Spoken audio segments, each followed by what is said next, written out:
sangat miris sekali. Baru-baru ini terjadi korupsi besar-besaran, ya, korupsi besar-besaran yang mana Pak Prabowo sebenarnya presiden kita sudah mengamanahkan kepada orang-orang yang ditunjuk dia, yang dipercaya. Akan tetapi mereka salah gunakan, ya, melakukan dugaan korupsi, ya, tentang pengadaan MBG yang seharusnya itu menambah gizi untuk anak-anak bangsa. Nah, ini bukan anak-anak saja yang tersakiti, tapi semua rakyat Indonesia, semua bangsa ini, termasuk adik-adik kita mahasiswa yang demo kemarin itu, semua tersakiti, ya kan? Seharusnya ini tidak terjadi karena ini program yang betul-betul dicita-citakan oleh Bapak Prabowo Gibran, yang dahulunya itu ketika kampanye itu akan memberikan kepada anak-anak makanan bergizi gratis, tapi dihianati dan dikorupsi dan kemudian menguntungkan diri sendiri, yakni undang-undang tindak pidana korupsi, sehingga memperkaya diri sendiri atau orang lain. Apalagi ada fee di sana, kemudian ada markup di sana, dan diambil secara pribadi. Makanya sebenarnya kasus ini sudah terang benderang. Jaksa penuntut umum, jaksa dalam hal ini Kejagung, melakukan sita aset-aset mereka dan umumkan kepada rakyat bahwa memang jaksa penuntut umum atau jaksa agung ini memang betul-betul bekerja atas perintah undang-undang. Ini sangat menyakitkan sekali. Jadi saya pikir ya, dengan program Bapak Presiden yang sudah diagung-agungkan atau yang sudah direncanakan sejak dia dulu calon presiden, sekarang jadi presiden, dan terbukti memang itu di mana-mana. Makanya kita miris selama ini melihat kok ada yang tidak mendapatkan sesuai dengan porsinya, ya. Dikatakan kemarin itu kepala BGN itu yang mengatakan bahwa ada 19.000 sapi yang dipotong. Kok tega-teganya mulutnya itu mengatakan 19.000 sapi dipotong mana? Ya kan, bahkan ada yang tidak mendapatkan daging di sana, itu ada lele, katanya lele mana? Iya, jadi pembohongan ini sebenarnya bukan hanya korupsinya saja, tapi pembohongan yang nyata-nyata kepada publik, kepada masyarakat, ya. Kalau bohong disampaikan di dalam media itu apa namanya? Undang-undang ITE juga dikenakan, ya kan? Bohong dan merugikan uang negara dan menyakiti hati rakyat.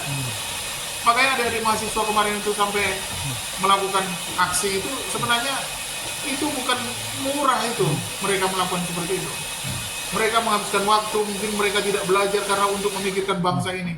Apalagi baru-baru ini naik BBM, ya. Walaupun subsidi tidak naik, tapi yang tidak semuanya orang yang bangsa kita menggunakan subsidi. Nah, inilah imbasnya daripada ekonomi yang sangat sulit. Di mana-mana kesulitan rakyat kita, di mana-mana, ya.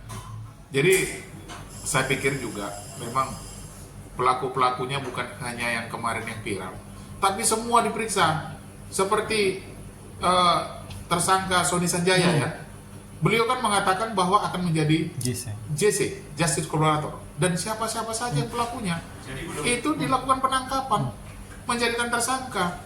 Jadi bukan hanya orang yang bertiga yang menjadi tersangka itu, ya. Ditambah lagi yang pengadaan sepeda motor listrik itu, masih banyak, iya kan, masih banyak. Kalaulah mau jaksa ini kan sampai ke bawah, ya, ke provinsi ada Kejati, ke kabupaten ada Kejaksaan Negeri. Itu lakukan upaya-upaya pemeriksaan kepada orang-orang itu yang punya dapur dan segala macam, walaupun mereka bukan sebagai tersangka tapi menjadi saksi dulu. Siapa sih sebenarnya? Saya melihatnya ada yang dapat fee di yayasan tersebut, ya, sampai 250 sampai 500 rupiah per porsi. Ya, jadi saya pikir itu harus diperiksa semua. Jaksa Agung harus berani. Siapapun orang yang membacking itu, kalaupun dikatakan di belakang kepala BGN itu, ya, siapa orangnya, sampaikan saja. Jangan ketika dulu sebelum menjadi presiden akan saya kejar sampai ke lubang semut, sampai kemanapun. Sekarang sudah melunak. Jadi Bapak Presiden Prabowo, ya, Anda sebagai presiden itu harus tegas, ya, konsisten mulai dari kampanye dulu sampai sekarang menjadi presiden. Siapapun yang melakukan korupsi di negara kita ini, tangkap, adili, dan sita semua hartanya. Barangkali itu. Bang, akhirnya langkah berani dilakukan oleh Kejagung, selain yang dulu kan KPK, karena udah kedulan nama Kejagung menangkap, ibaratnya menangkap basah para koruptor berjamaah di MBG tersebut dan membagi 2 klaster. Klaster pertama itu terkait jual beli titik SPPG dan klaster kedua terkait pengadaan pembelian barang dan jasa yang disalahgunakan seperti pembelian motor listrik yang hampir 1 triliun yang tidak ada ibaratnya tidak ada hubungannya dengan makan gizi gratis bagi anak-anak.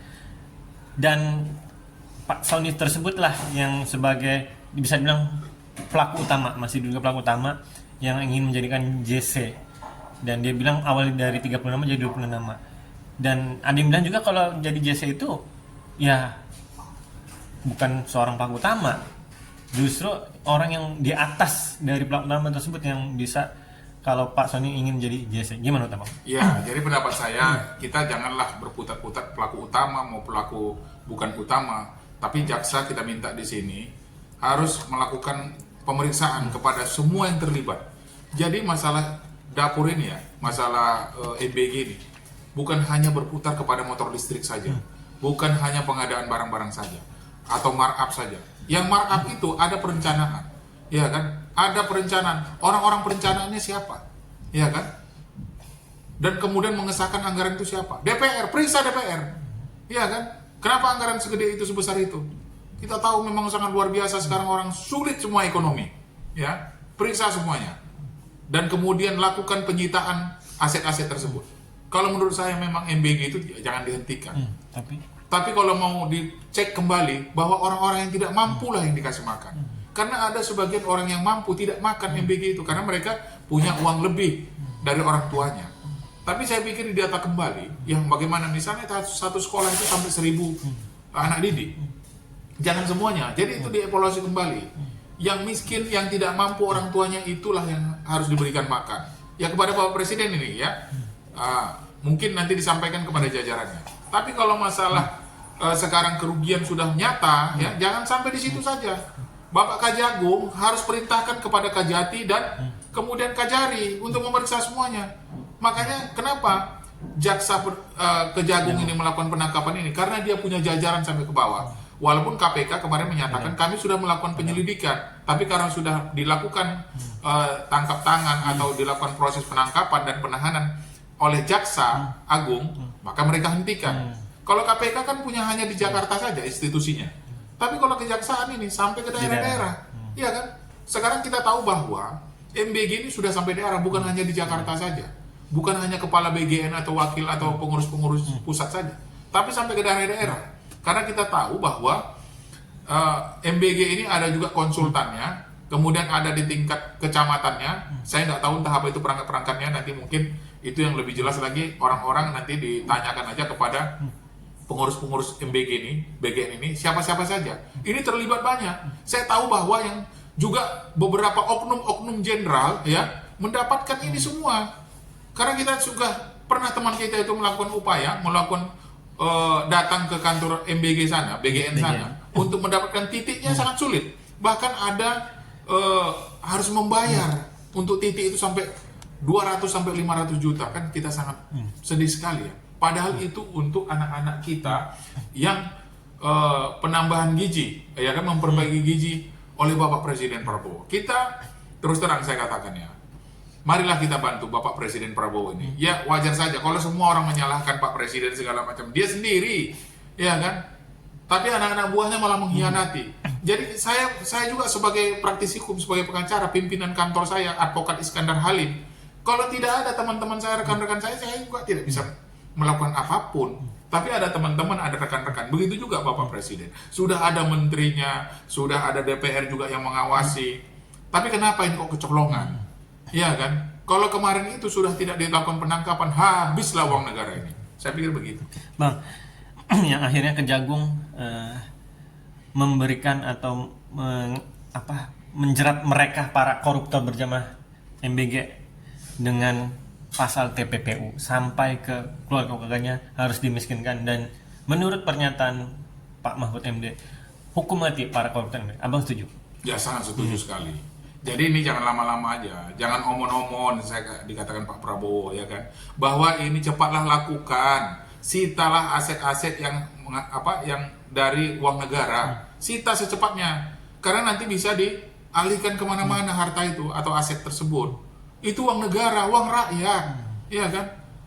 Itu kan nanti kalau misalnya itu dikumpulkan kemudian itu menjadi barang sitaan negara, itu untuk bisa bayar hutang kita yang selama ini juga kita sudah punya hutang banyak negara ini. Jadi saya pikir Pak Presiden Prabowo nanti memilih orang-orangnya yang akan menjadi pejabat, orang yang jujur lah, ya, jujur lah. Gaji mereka sudah besar-besar. Kenapa juga uang hasil korupsi juga yang dimainkan mereka begitu kan, sangat miris kita melihatnya. Jadi teman-teman media ini juga terima kasih untuk disampaikan, karena media ini juga kan membantu ya untuk mengungkap kasus ini, untuk menyampaikan kepada Bapak Presiden, ya kan, semoga tidak terulang lagi. Walaupun sekarang ini yang menjadi kepala BGN ini Ibu Nani ya, Bu Nani mudah-mudahan bersih, tapi kalau dia terlibat juga ya periksa saja, ganti Pak Presiden yang benar-benar orang yang bersih. Masih banyak di negara kita orang yang bersih, ya kan? Jangan orang yang jahat, penjahat diangkat menjadi pejabat, tapi orang yang baik hanya menjadi penonton. Nah, artinya masih banyak orang yang baik. Ya makanya diseleksilah kembali orang-orang yang diberikan amanah di negara ini. Barangkali itu. Bang, terakhir. Pak Sony saat ditangkap, dia memberikan secarik surat cinta atau surat kecil yang tulisannya terima kasih adanya dari Ibu Nani yang sekarang menjadi ketua BGN. Ini banyak pernyataan yang tersirat lah dari surat tersebut, yang bisa dibilang Ibu Nani juga ada di dalam daftar 26 nama yang ikut terlibat dalam kasus korupsi bersama MBG. Gimana, Bang? Nah, kalau Pak Sony Sanjaya itu kan udah jadi tersangka. Kalau dia melakukan atau menyampaikan di dalam BAP-nya, kemudian penyidik tahu bahwa itu sudah ada BAP, tolong dong penyidik kejaksaan itu juga periksa itu Bu Nani itu, siapapun, kita nggak peduli, ya kan, siapapun orang yang melakukan kerugian negara itu periksa. Kalau terbukti, ya kan, ada unsur-unsurnya tindak pidana korupsinya, jadikan tersangka. Ya, untuk apa dibiarkan aja? Walaupun sekarang dianggap Bapak Presiden Prabowo, ya kan, walaupun dekat Pak Prabowo, kita kan ini untuk menegakkan hukum atau hanya untuk dagel-dagelan saja? Ketika ini misalnya tidak lagi berteman dengan kita baik, ya kan, kemudian jadikan tersangka, tapi tidak seperti itu. Bapak Prabowo sebagai Presiden Republik Indonesia, saya yakin dan percaya kalau dia punya bukti dari teman-teman, dari anggota-anggotanya, itu pasti akan dilakukan penangkapan ataupun ditetapkan sebagai tersangka. Saya yakin itu. Iya. Man.